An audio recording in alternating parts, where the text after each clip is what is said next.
Okay, so this episode should be called something like extending the users plugin, but I'm not going to do that. I'm going to do something that I've spent a few hours trying to do, and that is Ajax form validation. And the next episode is going to be extending our users plugin, but I just want to show you this first. Because we already did contact form, we did sending emails, we did the validation, but that validation wasn't by Ajax. It actually refreshed your page and then displayed the errors. What we want to do now is display the errors, but we don't want to refresh the page. So the mail is sent by Ajax and the page doesn't refresh, but the validation refreshes the page if the user does some wrong inputs.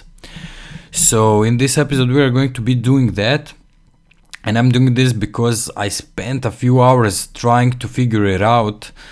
Actually, I thought it was going to be very simple, and it is once you know what you're doing. So it's going to be simple for you, but it wasn't simple for me. I spent at least 3 hours trying to figure that out. So in this episode we are doing the Ajax form validation. So this is the way our contact form works right now. If I do something like this in here and click send, we get the validation messages, but as you can see, the input field's clear. And that is not something we want, because in this example that is not a problem. But if you had a form with 20 fields and the user screws up one field, all of the fields would be cleared and the user wouldn't be very happy with that. So we are going to do these error messages via Ajax. And to do that, we are going to be using Ajax Framework that comes with October. You call the Ajax Framework, we already called it, and you should always actually call it when you're doing October, but you call it in your layout file, so layouts default in your theme, and you call it via this tag, so framework extras. Also, you can delete the extras, but the extras give you some extra options. Actually, not options, but features. So when I click send, you see this blue line. So that's the extras part. If you don't want that, you can remove the extras, but I would suggest that you leave it as it is. So this is the Ajax framework. You can read about it. I'm not going to go into details how it works. You can read about it on this page. But I had a little trouble with this documentation because most of the examples right here are for making a calculator, which you will need like never. So I don't know why the documentation is written that way. But you have some helpful hints here and there, and via those hints I was able to create Ajax validation for our form. So we are going to do that right now. So in watch learn components contact form, actually watch learn contact components contact form, we have this default HTML file and we have contact form.php. In that contact form PHP, we validate our inputs, and then if the validator fails, we return and redirect back. So this is the refreshing part of our page with errors, and we do validator.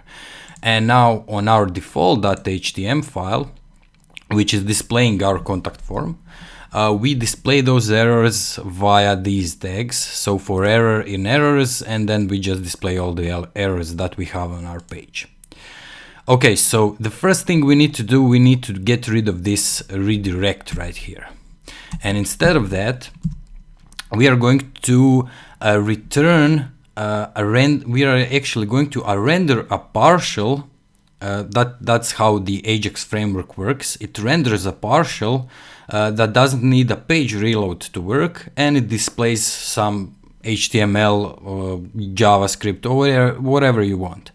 So to do that, you just do this.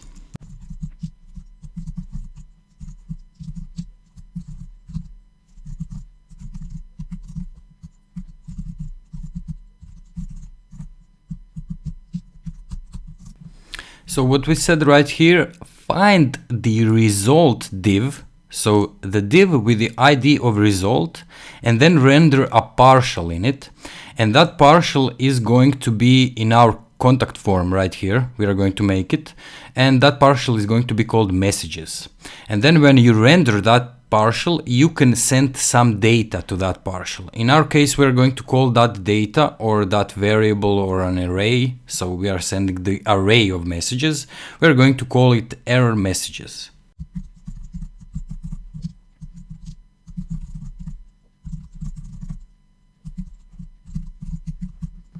And that should be it. So we are sending all of the error messages to our partial.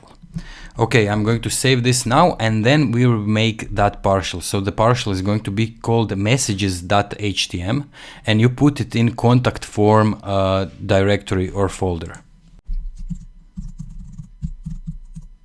Okay, now in here we are going to set up the display of our error messages.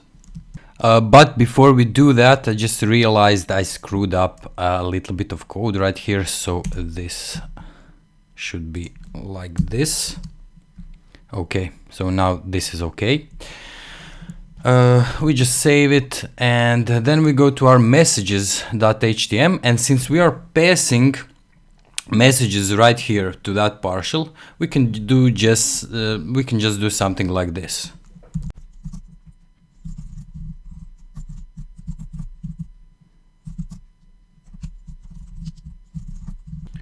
So we are just using a for each loop to display all the messages in our error messages array. Okay, and now this of course doesn't work yet, because if we go right here, refresh the page, of course I have a syntax error. So, and it's probably something to do with the semicolons, like I do always. So the line 38, yeah.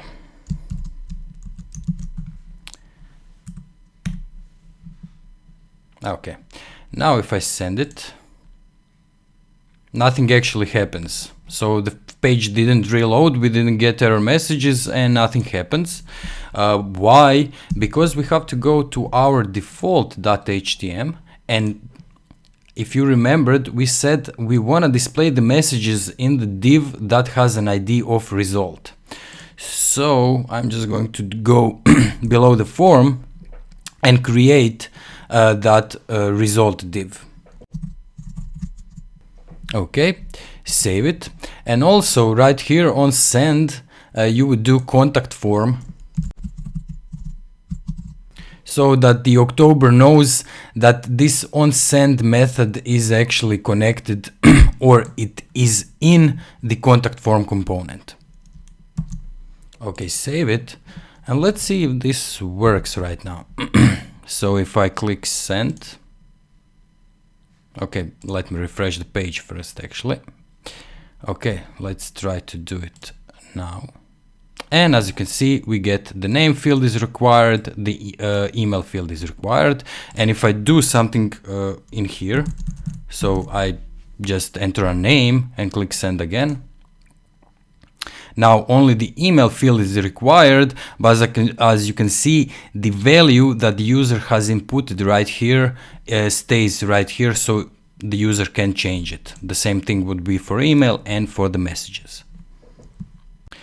Now, if you remember in the previous example, so when we didn't have Ajax validation, when we click send, we would get the messages right here also, so below the fields, and also we could put CSS on our input fields and maybe make it a reddish color or something like that to notify the user that those are the fields that have something wrong inputted in them.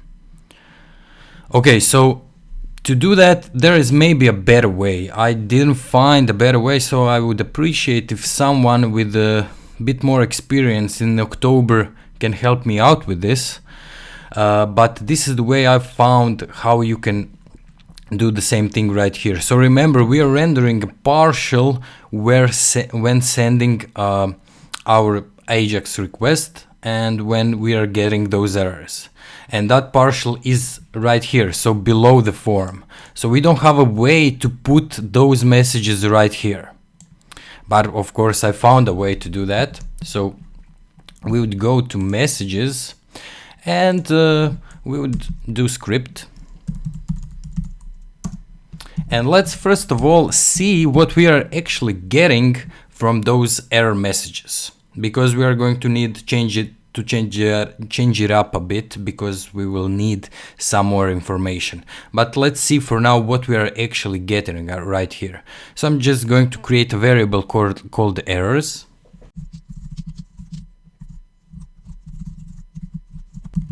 So this right here is the important part. So you can, with Twig, you got those error messages and you can display it in your console, but you have to encode it with JSON. So you do JSON encode and do raw. So that's very important. Don't do it without this, because then you're going to get a screwed up response. So we're going just going to console log this out. Okay, let's go to our page, open up our console right here, and let's just send this. So as you can see, we just get the email field is required.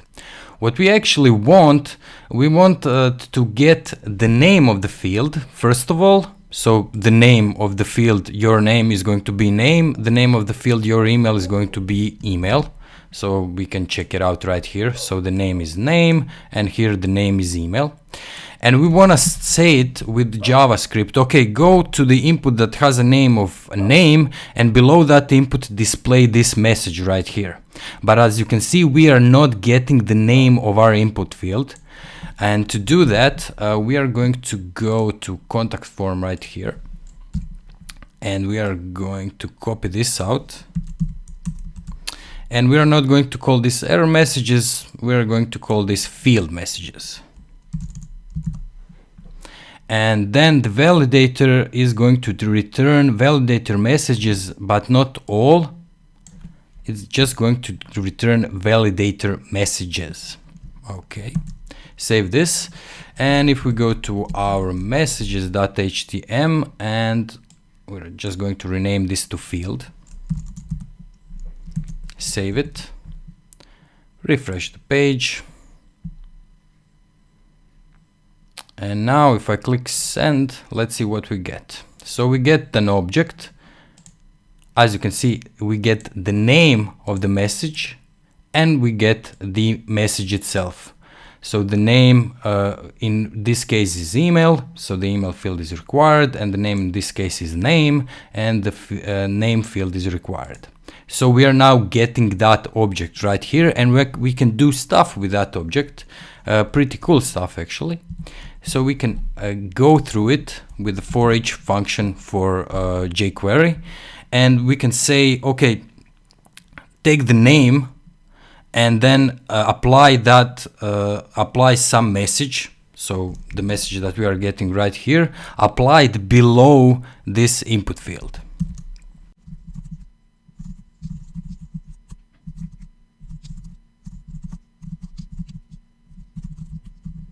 So what we are saying right here is go through all of these errors and make variables called I and object. So the object is going to be the message itself, and the I is going to be the name of our field.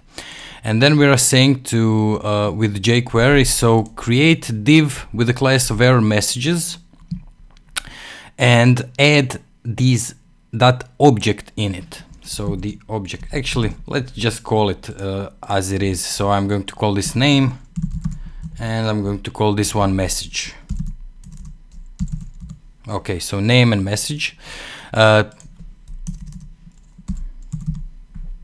So this is the message right here. We are going to add that to our div, and the name, we are going to use the name to say with the jQuery under which field do we want to display that message. So we are just going to do insert after, and then find with the jQuery the input that we are looking for.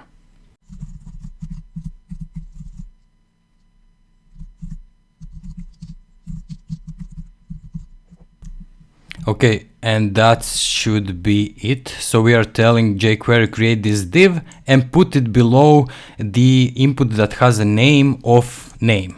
So either email or name right here. So let's just see if this works. I'm going to refresh the page and click send. And as you can see, we are now getting this, the name field is required, the email field is required. You can also do something like finding that name and adding it a class of has error or something like that, and then you can with CSS in some way highlight that field that has a wrong input in it. Also, what you would need to do right here, because if I go right here and click send again, as you can see, these messages are now duplicated. So what you would do before anything happens, you would just clear those error messages. So you would do something like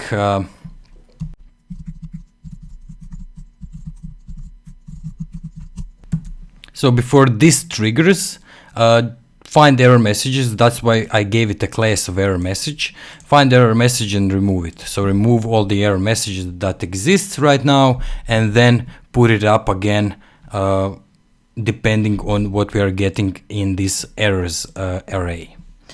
So let's just try it out. If I click send right now, as you can see, we are now just getting one error message, and that should be it. So that's the Ajax validation for you. As you can see, it is not complicated at all, but it took some time to get to this place. Okay, so this is it for this video. Remember, everything we did here will be available for you on GitHub. The link will be in the description below. You can ask me questions on Facebook or on Twitter or on the comment form below this video, either on my site or on YouTube. And of course, if you like this video, please give it a thumbs up. If you like the channel, maybe, I don't know, subscribe to it. And that's it for this video. Thanks you guys for watching, and I will see you in the next episode when we will be talking about extending our users plugin.